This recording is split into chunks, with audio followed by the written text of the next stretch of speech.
I've been traveling with the Nikon Z6III for the past year across 7 countries through dust and rain and snow, and I pushed it as far as it could go. This is what it gave me back.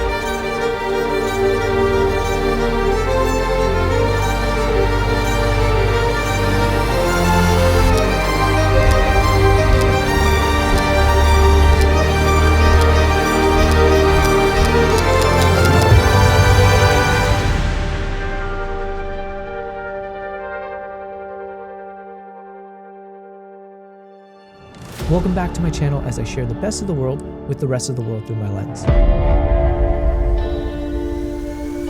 This video isn't meant to be a comprehensive review of the Nikon Z6III. Instead, I wanted to share what surprised me the most about this camera. When I travel, I usually carry 2 cameras.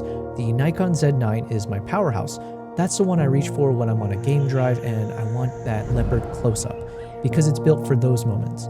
The Z6III was supposed to be the backup, the B camera, the one I would grab for quick shots here and there while the Z9 did the heavy lifting. Instead, what happened is the Z6III started coming out of the bag all the time.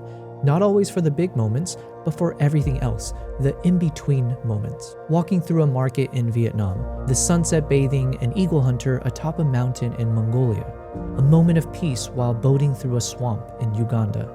The stuff that happens fast, without warning, while you're on your way to the thing you actually planned to shoot.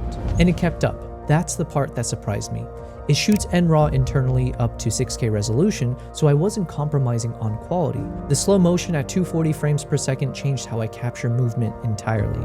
And the low light performance gave me confidence to keep shooting well past sunset. But honestly, the biggest thing was simpler than any of that. It's small, it's light. And when you're traveling for weeks at a time carrying gear through airports and dirt roads and boats, that matters more than you think it will. The Z9 is still my main wildlife camera, that hasn't changed. But the Z6III became my everything else camera.